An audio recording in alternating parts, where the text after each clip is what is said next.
नहीं रह पाता कि वो दूसरी जाके कथा श्रवण करे, इसलिए उनके लिए शिव पुराण यहां।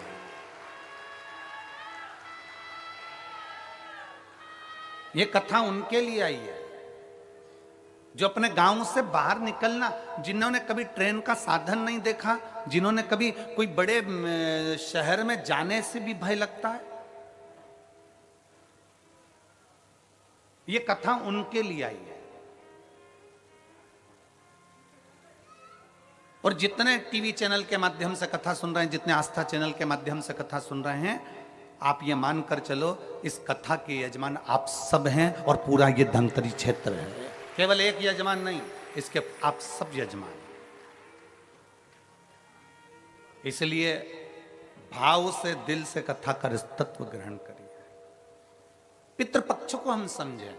किसी ने कहा नखून मत काटना, किसी ने कहा नया कपड़ा मत लेना, पितृपक्ष में 16 दिन नए कपड़े नहीं लेना चाहिए, कोई कहे ये नहीं करना चाहिए, कोई कहे मकान का मुहूर्त, कोई कहे ये मुहूर्त, कोई कहे वो मुहूर्त, कोई कहे अच्छा काम करने के लिए मत जाओ, अच्छा मंगल कार्य के लिए आगे मत बढ़ो।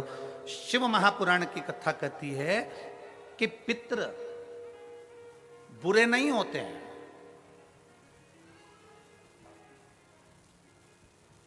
पितृ बुरे नहीं होते हैं। आज लोगों के मन में बड़ा भय हो जाता है। व्हाट्सएप खोलो, फेसबुक खोलो तो ब्राह्मणों के लिए लोग कमेंट्स करना प्रारंभ कर देते हैं कि अब श्राद्ध पक्ष चालू हो गया, ब्राह्मण जीमने के लिए जाएंगे। कोई ब्राह्मण की तुलना कौवे से कर देता है, कोई कुछ कह देता है, कोई कुछ कह देता है। ना,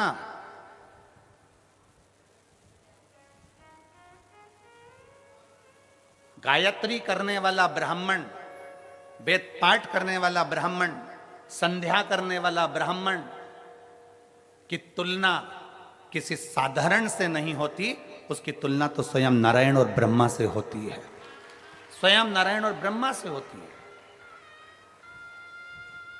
किसी ने कहा कि तुम अभी नया वस्त्र मत लो, पितृपक्ष चल रहा है, नया काम मत चालू करो, पितृपक्ष चल रहा है। श्राद्ध का मतलब क्या है? श्राद्ध का मतलब है आपकी पूर्ण श्रद्धा, आपका पूर्ण विश्वास, आपका पूर्ण भरोसा। पूर्ण श्रद्धा, पूर्ण विश्वास, पूर्ण भरोसा। आप इतने सारी मात्रा में आए हो, लाखों की संख्या में, हजारों की संख्या में यहां पर पहुंचे हो। आप लोगों की श्रद्धा है तभी तो आप यहां पहुंचे हो। अगर श्रद्धा नहीं होती तो कोई अपना घर छोड़कर यहां इस वीराने में, इस जंगल में आकर बैठता?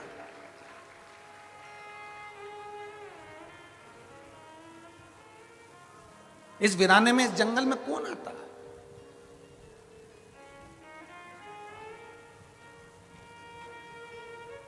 जब हम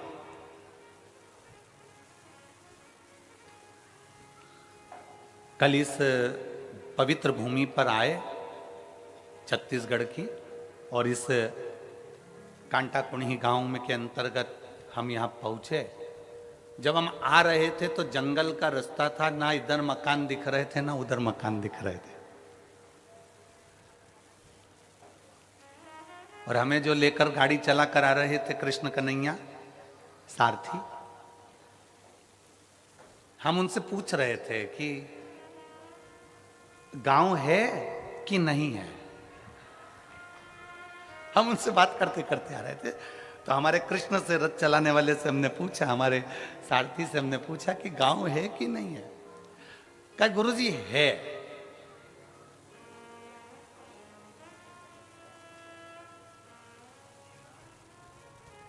हमने पूछा कितना बड़ा है, तो वो बोला जहां से चालू होगा वहीं विराम हो जाएगा। हमने कहा ठीक है। आज सबसे बड़ी प्रसन्नता का विषय इस भूमि पर यह है कि इस भूमि से मेरे राम अयोध्या चलकर निकलकर लंका के लिए गए थे, लंका के लिए गए।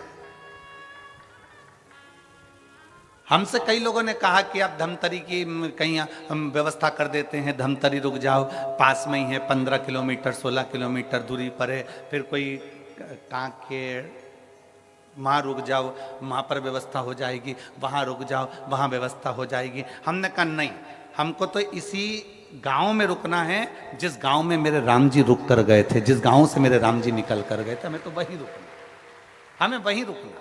आप तो बस भगवत भजन का आनंद है, यहाँ सुख है।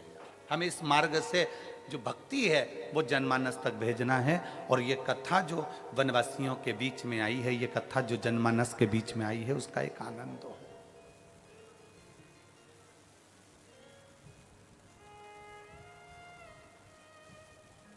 दोनों ओर कहीं मकान नहीं दिखे, चलते चलते चलते चलते जब जहाँ रुके थे, शायद सरपंच जी का घर है, शायद किनका घर है, जहाँ हम रुके हैं, तो वहाँ रुके। और रुकने के बाद में फिर स्मरण में आया तो हमने फिर उनसे पूछा, सारथी से, कृष्ण कन्हैया से, क्यों पूरा क्षेत्र जंगल का है,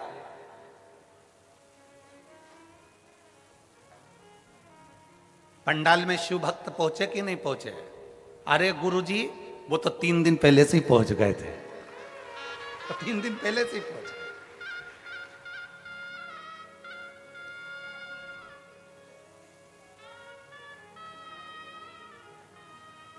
हमने कहा इतना जंगल क्षेत्र है, जीव जानवर, कहने गुरुजी 50-50 हिरण दौड़ते हुए आते हैं और पानी पीकर इसी क्षेत्र में वापस चले जाते हैं। इतना सुंदर क्षेत्र, इतना सुंदर। और हम कहें संपूर्ण आस्था चैनल पर कथा श्रवण करने वालों से और संपूर्ण छत्तीसगढ़ के इस पवित्र धरा के सभी श्रोता भाई बहनों से कि भगवान राम जिस भूमि के पास में से निकल कर गए हों, वो भूमि साधारण नहीं हो सकती, उसकी शिव तपोस्थली हो सकती, शिव तपोस्थली। जिस भूमि पर स्वयं शंकर बैठे हों, महानदी के तट पर मां आद्यशक्ति दुर्गा भवानी बैठी हो,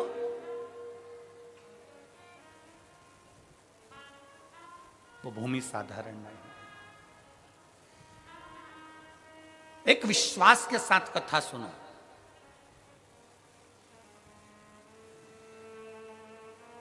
जिस नदी को छत्तीसगढ़ की गंगा कहा जाता है, उस पवित्र नदी के तट पर आप और हम कथा सुन रहे हैं।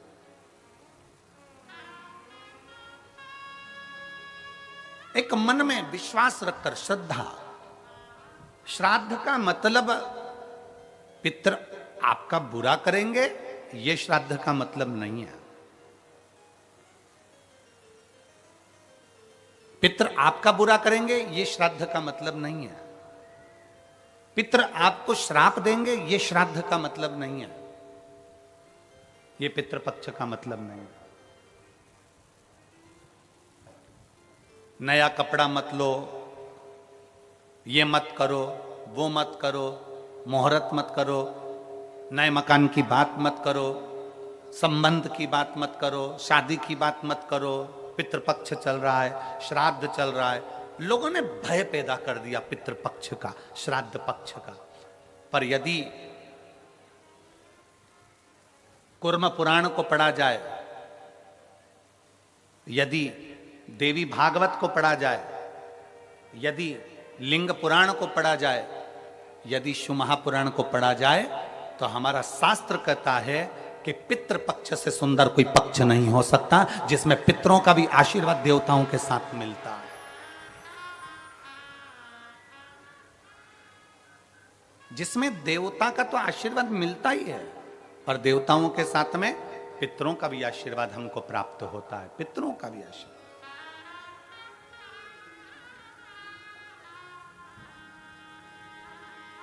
पितरों का भी वर हमें प्राप्त होता है।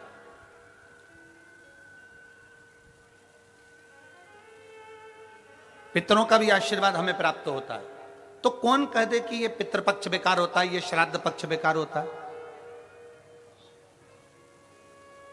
श्राद्ध पक्ष में ये मत करो, श्राद्ध पक्ष में वो मत करो, पितृपक्ष में ये ना ना ना। शिव महापुराण की कथा कहती है पितृपक्ष वो पक्ष है कि बाकी के समय में, बाकी के पक्षों में तो केवल देवता का आशीर्वाद मिलता है, पर श्राद्ध पक्ष में देवताओं के साथ में पितरों का भी आशीर्वाद प्राप्त होता है, हमारे पूर्वजों का आशीर्वाद प्राप्त होता है।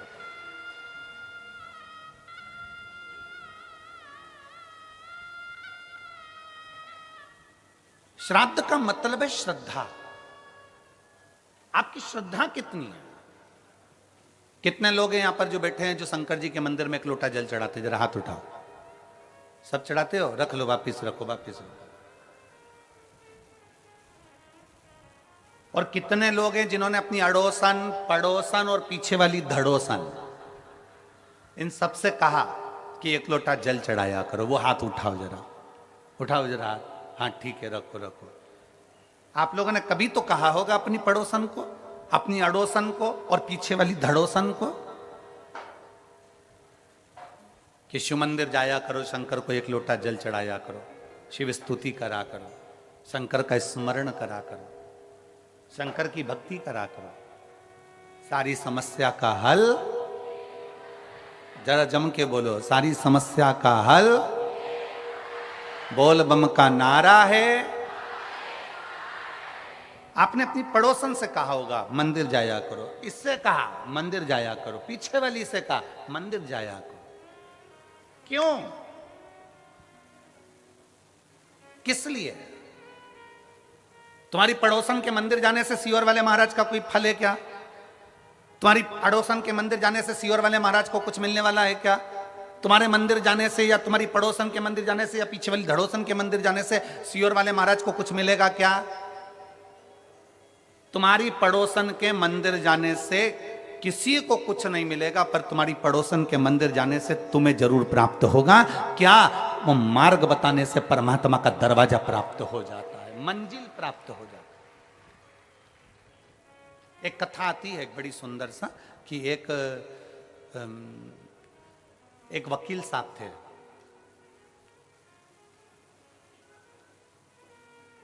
और वकील साहब, एक कथा आती है, एक वकील साहब थे और वकील साहब अदालत जाते और अपना केस लड़ते।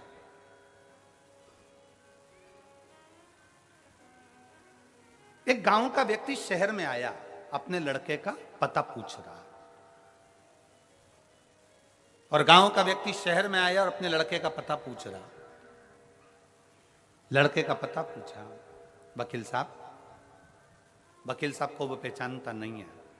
बहुत गांव का व्यक्ति था, जैसे अभी हमने कहा कि कई लोग ऐसे हैं, वनवासी क्षेत्र के कई लोग ऐसे हैं जिन्होंने अभी तक ट्रेन में भी नहीं बैठे होंगे, डरते हैं ट्रेन में बैठने से। बुजुर्ग पुराने आज भी बड़े बड़े शहर में नहीं पहुंच पाते।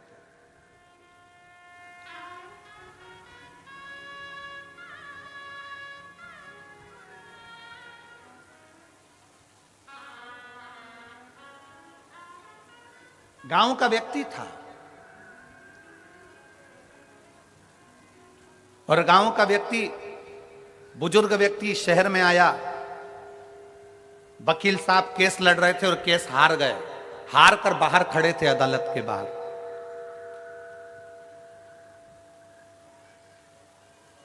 और अदालत के बाहर वकील साहब खड़े हुए थे और इतने में वो गांव का व्यक्ति आया और उस गांव के व्यक्ति ने वकील साहब से पूछा, एक काले कोट वाले भैया, एक काले कोट वाले भैया, मेरा बेटा इस शहर में रहता है, उसका ये एड्रेस है, आप मुझे बता देंगे कहां रहता है? एक काले कोट वाले भैया, मेरा बेटा यहां शहर में रहता है, आप जरा एड्रेस बता दोगे? ये एड्रेस आप बता दोगे?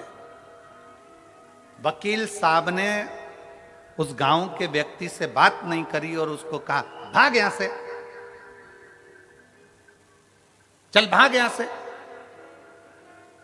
वकील साहब ने जैसे ही हाथ का इशारा करा और कहे भाग यहां से, जैसे ही भगाया, बेचारा गांव का व्यक्ति रोकता हुआ विचार करता है कि वकील साहब ने, काले कोट वाले भैया ने कहा है कि तुम्हारा बेटा इधर रहता होगा, चल जाए यहां से। हाथ का इशारा करा। गांव का व्यक्ति, बेचारा साधारण सा व्यक्ति, हाथ का जहां वकील ने इशारा करा था वहीं चल दिया। चलते चलते चलते चलते आगे चलकर कहीं पर शिव महापुराण की कथा हो रही थी और वो गांव का व्यक्ति अपने बेटे को ढूंढते ढूंढते उसी शिव पुराण की कथा में बैठ गया। अपने बेटे के घर नहीं जा पाया, अपने बेटे के घर नहीं गया। शिव महापुराण की कथा में जाकर बैठ गया। कथा पूरी हुई, हाथ में प्रसाद का दोना लिया, चल दिया। खाते खाते जा रहा था, सामने से स्कूटर से बेटा आ रहा था। बेटे ने अपने बाप को देखा, पिता को देखा। पिताजी तुम यहां कैसे आ गए शहर में? बेटा मैं तेरा एड्रेस लेकर आया था, वो काले कोट वाले भैया से पूछा था, उसने मुझे यहां भेजा। पिताजी पर मेरा घर तो इधर नहीं, दूसरी जगह है। मैं तो यहां आ गया, कथा सुनी और ये तू मुझे मिल गया, अब मुझे कुछ नहीं चाहिए। बेटे ने अपने बाप को गाड़ी पर बिठाया, स्कूटर पर बिठाकर अपने घर लेकर गया। घर लेकर गया, 4 महीने बीते और वकील साहब का एक्सीडेंट हो गया। और एक्सीडेंट होते से वकील साहब सीताराम हो गए। वकील साहब मरे।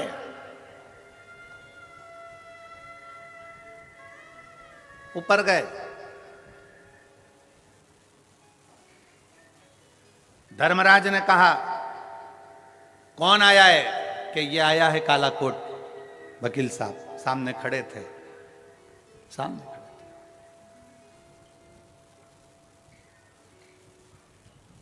धर्मराज ने चित्रगुप्त महाराज से कहा इनके पाप पुण्य गिनो। पाप पुण्य गिनना प्रारंभ करा, और जब पाप पुण्य गिनना प्रारंभ करा तो मालूम पड़ा कि इन्होंने तो झूठ बहुत बोला, छल बहुत करा, ये करा वो करा। महाराज इसने पुण्य नहीं करा, कोई पुण्य नहीं करा, नरक भेज दिया जाए इनको। अदालत में भी जाते थे तो क्लेश करते थे। एक वो वकील होता है जो अदालत में भी जाता है तो भगवान को प्रणाम कर कर जाता है और बड़े प्रेम से सबसे बात करता है, पर ये वहां पर भी क्लेश करता था। भेज दो इसको। इतने में तुरंत धर्मराज निर्णय दे रहे थे और इतने में वहां से नंदी निकल कर जा रहे थे। नंदी ने कहा इस वकील ने कुछ करा हो चाहे ना करा हो, पर एक गांव के व्यक्ति को शिव पुराण का रास्ता बता दिया था। एक गांव के व्यक्ति को शिव पुराण का रास्ता बता दिया था। इतने में धर्मराज ने का रास्ता नहीं बताया था, उस व्यक्ति ने एड्रेस पूछा था और इसने भगाया था। नंदी ने कहा भले भगाया, पर हाथ का इशारा तो शिव पुराण की ओर ही था। हाथ का इशारा तो शिव पुराण की ओर था। तो बताओ नंदी क्या करना है? धर्मराज से पूछा तुम बताओ कि मंदिर का रास्ता, शिवालय का रास्ता, शिव पुराण का रास्ता बताने वाले का क्या फल होता है?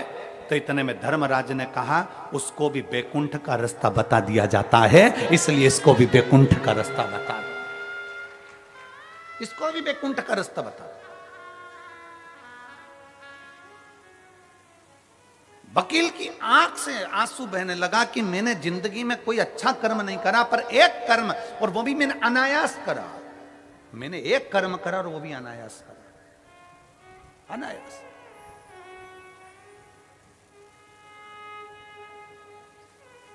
कांटाकुर्डी के धमतरी जिले के इस छोटे से ग्रामीण क्षेत्र में अगर ये 5 दिवसीय की कथा चल रही है तो पूरे धमतरी जिले को बड़ी प्रसन्नता होना चाहिए कि हमारे शिव हमें मंजिल बताने के लिए आए हैं, हमारे शंकर हमें मंजिल बताने के लिए आए हैं। आज हमारा कितना सौभाग्य है, आज हमारा कितना कितना कितना आनंद का विषय है।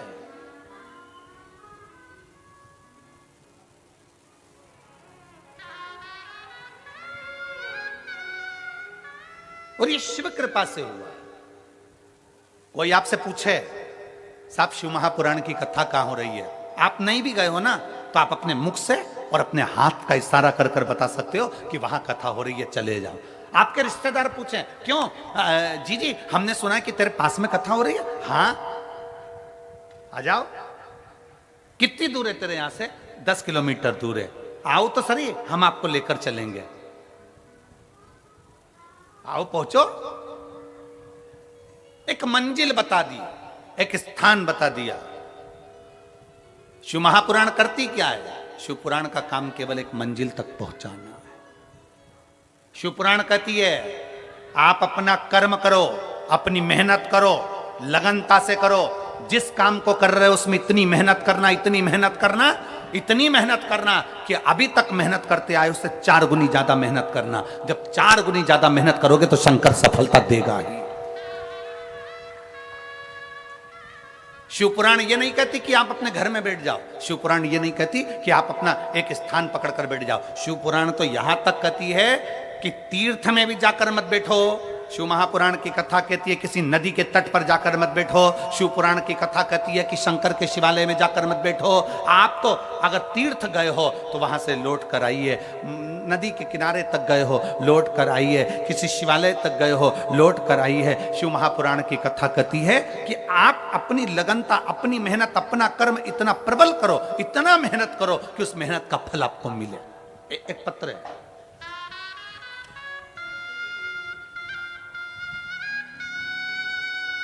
मेरा नाम अनीता बंधोर, मैं नरहरपुर जिला कांकेर छत्तीसगढ़ की निवासी हूं। कहीं बैठी हो तो हाथ हिला सकती हैं, अगर कहीं बैठी हो तो हाथ हिला सकती हैं। मेरा नाम अनीता बंधोर, मैं नरहरपुर जिला कांकेर छत्तीसगढ़ की रहनिवासी हूं। कहीं बैठी हो? हाँ हाँ, दिख गए। आ जाइए, एक बेलपत्र ले जाओ, आ जाओ, आ जाइए। मैं जिला कांकेर छत्तीसगढ़ की निवासी हूं। मैं भोलेनाथ जी का मैं क्या वर्णन करूं गुरुदेव। मेरे 2 बेटे हैं। बड़ा बेटा कंपटीशन एग्जाम की तैयारी कर रहा था और छोटा बेटा नीट की तैयारी कर रहा था। 5 साल से मेरे दोनों बेटे तैयारी कर रहे हैं, पर 5 साल तक उनका सिलेक्शन नहीं हुआ। ना तो कंपटीशन एग्जाम में मेरे बड़े बेटे का हुआ, ना नीट में मेरे छोटे बेटे का हुआ। गुरुदेव, हम भले कांकेर के रहने वाले हैं, छोटे क्षेत्र के हैं, पर बेटों का मन था कि हम भी कोई ऑफिसर बन जाएं, हमारा भी कोई ऊंचा पद हो जाए। गुरुदेव, बड़े बेटे ने 5 साल तक लगातार कंपटीशन एग्जाम दिया पर उसका सिलेक्शन नहीं हुआ। छोटे बेटे ने नीट की परीक्षा देता रहा पर सिलेक्शन नहीं हुआ। कभी 1 नंबर, कभी 2 नंबर, कभी 1.5 नंबर से रह जाते। दोनों बेटे हार गए और दोनों बेटों ने कहा, मां अब हम ना नीट की तैयारी करेंगे और ना हम कंपटीशन एग्जाम की तैयारी करेंगे। तब मेरे बच्चों ने जैसे ही बोला तो मैंने अपने बच्चों से कहा, एक बार सियोर वाले महाराज की कथा सुनो। हमने टीवी चालू कर हम आपको पहचानते नहीं थे, जानते नहीं थे। दूसरे के कहने पर हमने टीवी चालू करी, आस्था चैनल पर आपकी कथा सुनी। कथा सुनते ही मेरे बच्चों को सुनाई और मेरे बच्चों ने कह दिया, सियोर वाला महाराज कहता है कि मेहनत को 4 गुना बढ़ाओ, अपनी लगन, अपने कर्म को, अपनी मेहनत को चौगुना करो और चौगुना मेहनत कर शंकर को जल चढ़ाओ। जल चढ़ाकर जब एग्जाम के लिए जाओ तो एक बेलपत्री पर शहद लगा कर जाओ। मेहनत को चौगुना करना है। अब मेरे बेटे ने कंपटीशन एग्जाम की तैयारी करी और छोटे बेटे ने नीट की तैयारी करी और दोनों ने अपनी मेहनत को 4 गुना कर दिया।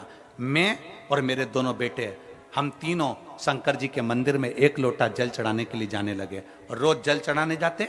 जब मेरे बेटों का एग्जाम आया, बीच वाली पत्ती पर शहद लगाया और शहद लगाकर शंकर को लगाकर मेरे बेटे कंपटीशन एग्जाम में बैठ गया और दूसरा बेटा नीट की परीक्षा में बैठ गया। आज मैं बाबा को धन्यवाद देने आई हूं। जो बेटा मेरा कंपटीशन एग्जाम में बैठा था वो रेलवे का बहुत बड़ा पदाधिकारी बन गया और छोटा बेटा जो नीट की परीक्षा दे रहा था वो मेडिकल कॉलेज में सिलेक्ट हो गया। मेरा बेटा डॉक्टर बन रहा है और बड़ा बेटा रेलवे में हो गया। ये शिव तत्व है, ये शंकर है, ये शिव ओघड़ी है।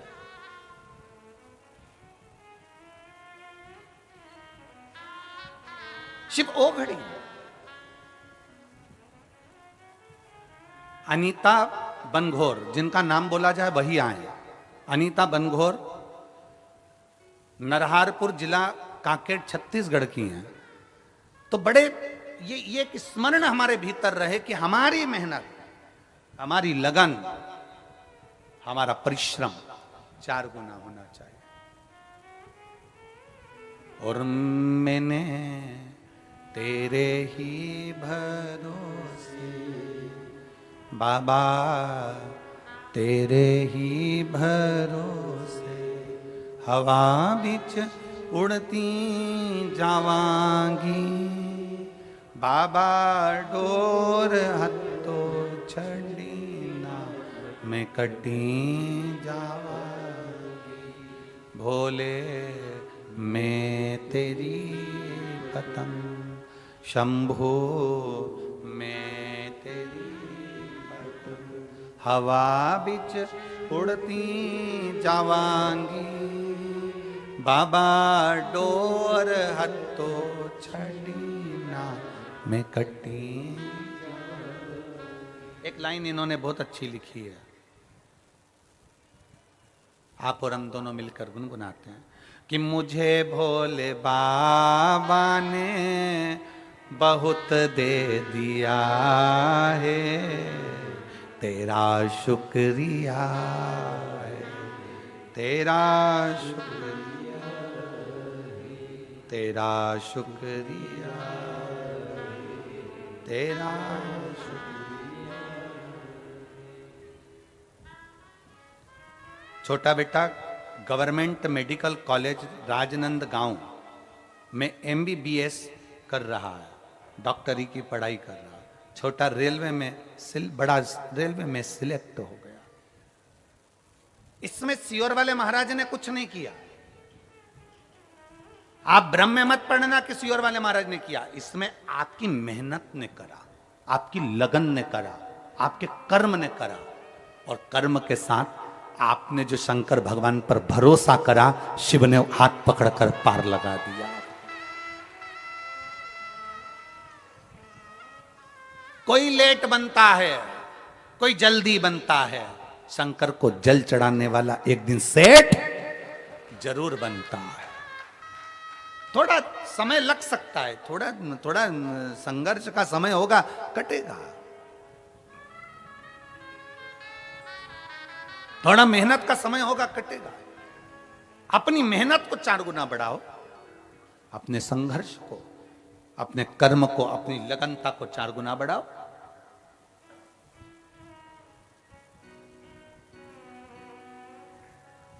जब अपनी मेहनत, जब अपनी लगन, अपने कर्म को जब हम 4 गुना बढ़ाते हैं तो शिव तत्व अपने आप हमारे भीतर जागरूक हो जाता है। दुनिया के लोग पूछते हैं, गुरुजी शंकर को 1 लोटा जल चढ़ाने वाले को भगवान इतनी जल्दी सुन लेता है? हम कहते हैं तुम जल नहीं चढ़ाते, तुम शंकर भगवान को जब जल चढ़ाते हो तो भगवान भोलेनाथ जल चढ़ाने वाले के हाथ को किसी दूसरे के हाथ के आगे फैलाने नहीं देता, वो पकड़कर उसको मंजिल तक पहुंचा देता है।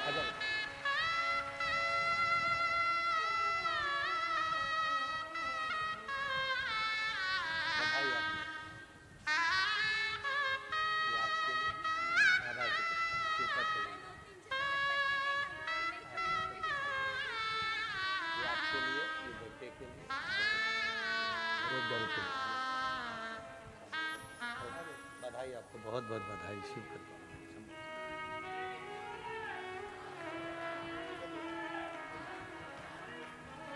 एक विश्वास अपने भीतर प्रकट करिए, एक भरोसा अपने भीतर प्रकट करिए। जब विश्वास भरोसा बढ़ेगा तो शिव मिलेगा, शिव मिलेगा।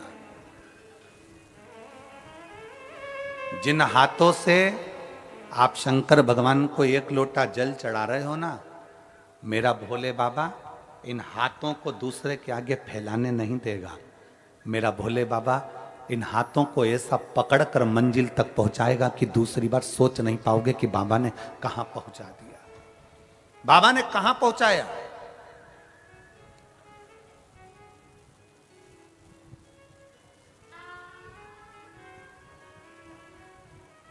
तेरे मंदिर में आना मेरा काम है और मेरी बिगड़ी बनाना तेरा काम।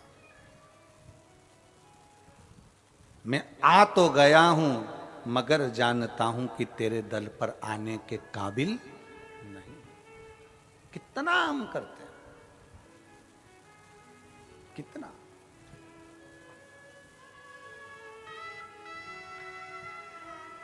आप विश्वास को प्रकट करिए। आप भगवान शंकर की शिव पुराण का रास्ता किसी को बता रहे हो, आप शंकर के दरवाजे तक किसी को लेकर जा रहे हो। रिश्तेदारों के फोन आए ना और तुमसे कहें तुम्हारे क्षेत्र में कथा हो रही है, हम आना चाहते हैं, उसको खुश होकर कहना आइए, स्वागत है हमारी धमतरी जिले में आपका, आइए आपका स्वागत है। जिस पवित्र भूमि पर राम जी आए, जिस पवित्र भूमि पर शंकर विराजमान है, जिस पवित्र भूमि पर मेरी दुर्गा भवानी जगदम्बा विराजमान है, जिस पवित्र भूमि पर ओघड़दानी शंकर, इस श्राद्ध पक्ष में 5 दिन की कथा को बांचने के लिए कुबेर भंडारी आ गया। समझ लो कि शिव तत्व की प्राप्ति हमारे भीतर है। आइए, आपका स्वागत है।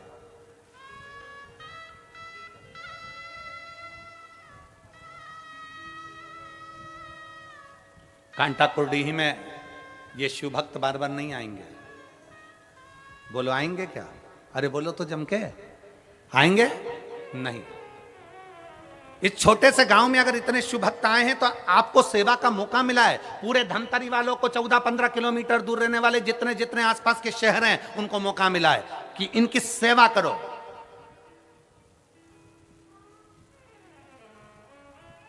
इसलिए बिठले सेवा समिति माना, यहां समिति भोजन करा रही है, पर बिठले सेवा समिति ने नियम लिया था कि 16 श्राद्ध में 16 दिन तक जहां कथा होगी, जैसे अभी 5 दिन की कथा यहां हो रही छत्तीसगढ़ में, तो यहां पर, और फिर इसके बाद में नंदगांव नासिक जिला महाराष्ट्र में कथा होगी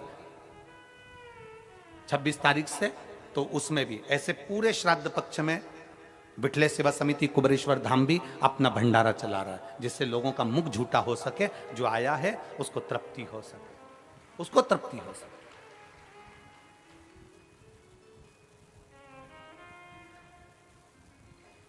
एक भरोसे के साथ शिव के पास जाओ। शंकर की कथा में आए हो ना तो पूर्ण श्रद्धा। श्राद्ध का मतलब है आपकी श्रद्धा को प्रबल करिए, आपके विश्वास को प्रबल करिए। और जब आपका विश्वास, आपकी श्रद्धा, आपकी दृढ़ता बढ़ जाए तो शिव तत्व को मिलने में देरी क्या होगी?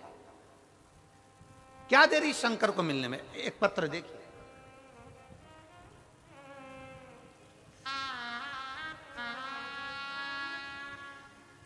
मैं सरिता मिश्रा, पति आतिश कुमार मिश्रा, शिव चौक, रामसागर पारा,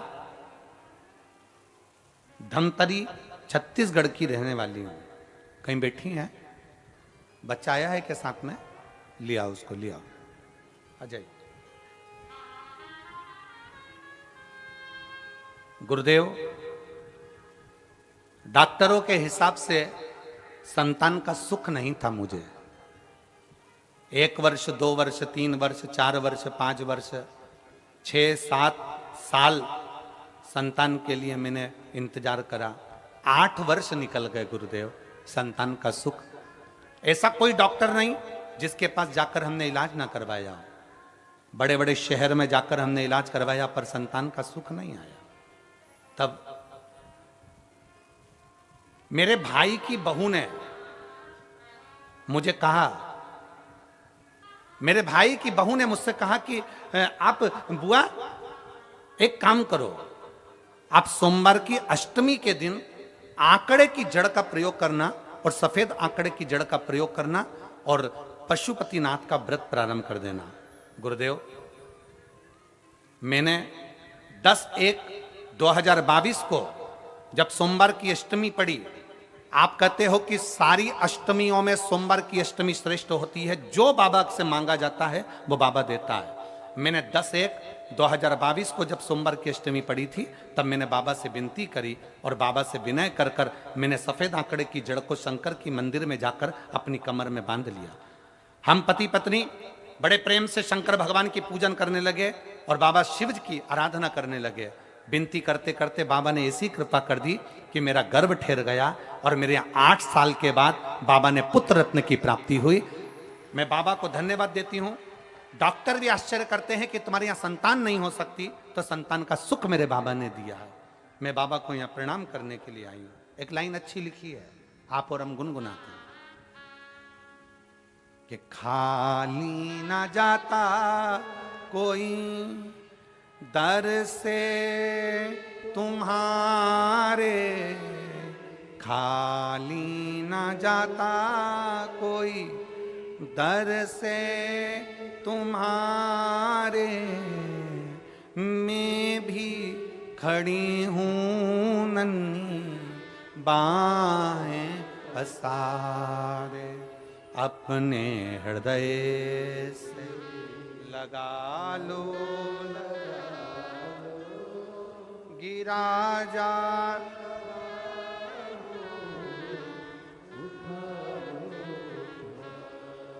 भोले अपने दर से अब तो ना टालो, गिरी जा रही हूँ उठा। अब अपने भीतर विश्वास को प्रबल कर। आ जाओ।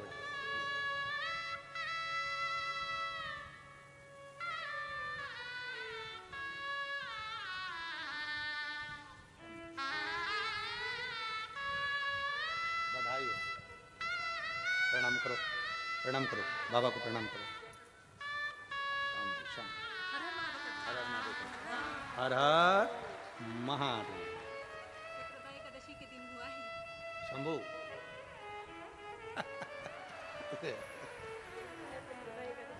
बधाई हो, बधाई हो। अरे लुटा दिया भंडार काशी वाले, कर दिया माला काशी, लुटा दिया, हाँ लुटा दिया, लुटा दिया, अरे लुटा दिया भंडार काशी वाले ने, कर दिया माला काशी। एक विश्वास अपने भीतर प्रकट करिए, शिव के प्रति भरोसा प्रकट करिए।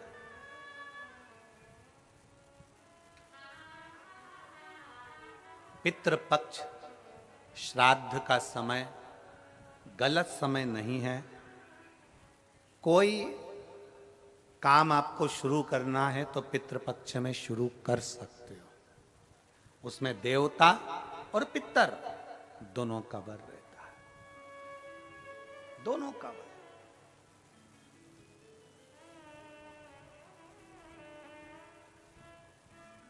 कितना देते हैं शिव? शिव महापुराण में कथा आती है, पितरों की 3 बेटियां, मैना, धन्या, कला।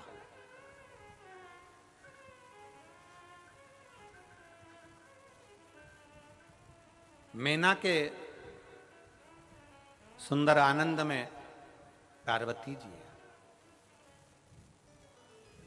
धन्या सुनैना बनी जिनकी गोद में माता सीता जी खेले,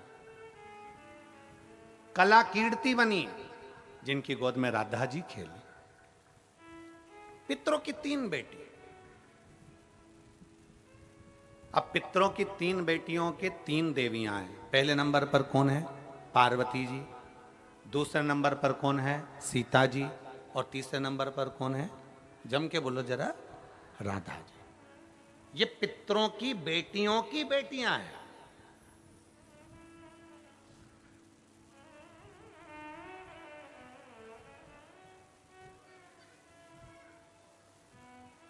अगर पितृपक्ष बेकार होता, श्राद्ध पक्ष अगर बेकार होता, तो इन 3 देवियों का नाम उच्चारण करने से जीव कैसे पार हो जाता है। जरा विचार तो करो कि हमारे यहाँ गौरी शंकर, सीताराम सीताराम, राधे श्याम, राधे श्याम, राधे श्याम उच्चारण करा जाता है।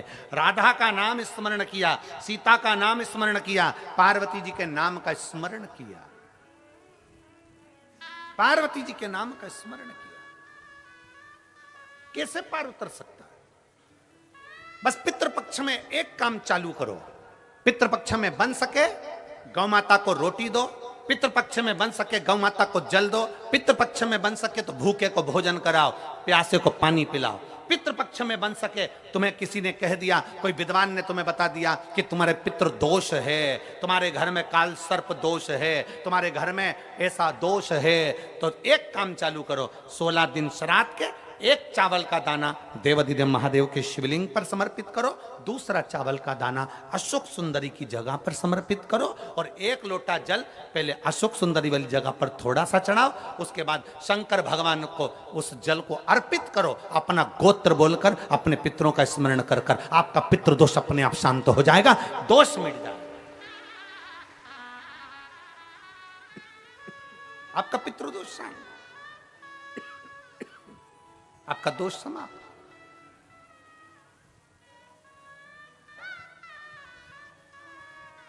एक चावल का दाना शिवलिंग के ऊपर, एक चावल का दाना अशोक सुंदरी की जगह। और जल कहां चढ़ाना है? पहले जम के बोलो जरा, आवाज नहीं आई, जम के बोलो जरा, अशोक सुंदरी की जगह। और फिर जल कहां चढ़ाना है? शिवलिंग के ऊपर, शंकर बाबा को क्या बोलकर? अपना गोत्र। जिसको गोत्र नहीं मालूम उसको एक चीज मालूम होना चाहिए, शंकर का नाम। श्री शिवाय नमस्तुभ्यम, ओम नमः शिवाय, नमः शिवाय, गौरी शंकर शिव का नाम। जल समर्पित करो। पितृपक्ष में आज कितनी प्रसन्नता है, कितनी प्रसन्नता। मैं इस संपूर्ण समिति को धन्यवाद दे रहा हूं, संपूर्ण समिति, मैं पूरी समिति को, मैं लाखोटिया जी आपको भी धन्यवाद देता हूं और पूरी समिति को धन्यवाद दे रहा हूं कि आज इतने वनवासी क्षेत्र के ना जाने कितने भक्त जो नहीं जा पाए उनको यह कथा सुनने को मिल रही है और उनके लिए जो भोजन भंडारे की व्यवस्था भी करी गई है, तो शिव तत्व की प्राप्ति है श्राद्ध पक्ष में।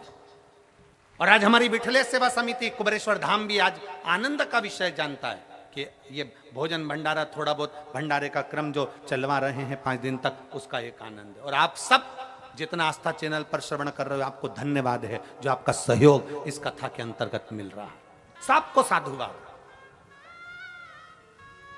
आपका एक अंश मात्र, एक अन्न का दाना भी अगर कहीं मिल रहा है तो उसका फल आपको प्राप्त हो।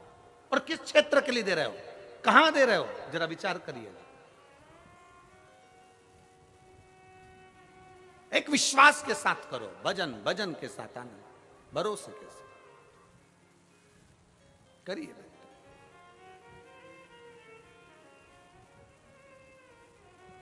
एक चावल का दाना अशोक सुंदरी की जगह। अशोक सुंदरी का स्थान मालूम है ना सबको?